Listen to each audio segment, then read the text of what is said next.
Godzilla! Yes. Zilla bitch. Godzilla! No, that's my thing. Gemini Man is so interesting to look at. It looks unlike anything I've ever seen. Maybe Billy Lynn's Long Halftime Walk, Right. kind of similar there. But the process to film this, with Will doing two stunts and all the technology versus the outcome, can you talk about the reward of like pushing the boundaries of filmmaking?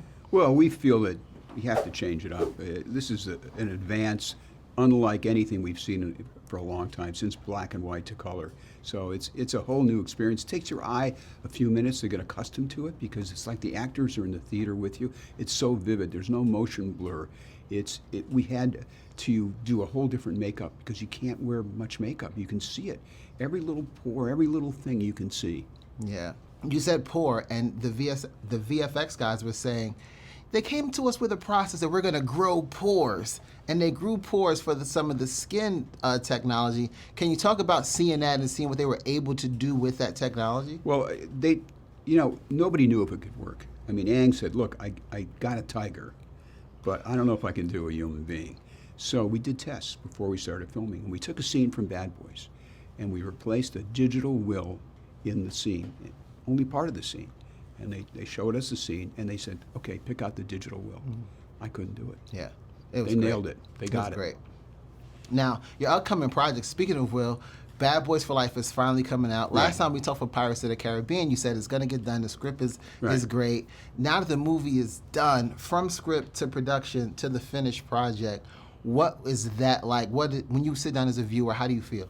On which movie now? On Bad Boys for Life. Oh, it's fantastic. Yeah. It's funny, and Martin's hysterical. It's action-packed. It's just great to have those two guys together. From the first scene, you know you're in for a great ride. Oh, that's great. That's great. Now, you also got Eddie, too. I saw Eddie Murphy was talking about going in to do Dolomite, then doing Coming to America, then going back with Beverly Hills Cop 4.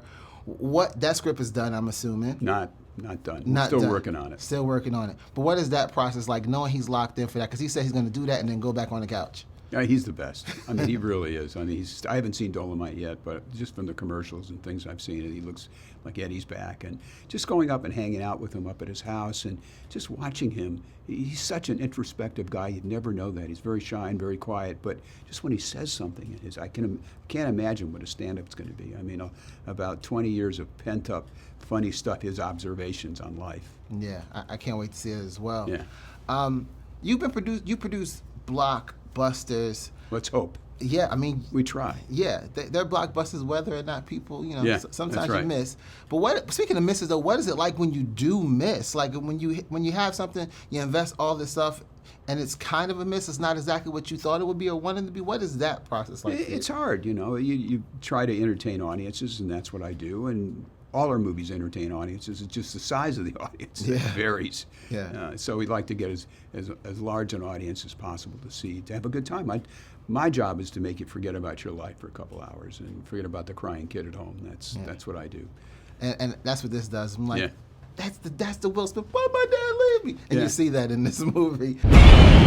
Godzilla! Yeah. Zilla bitch.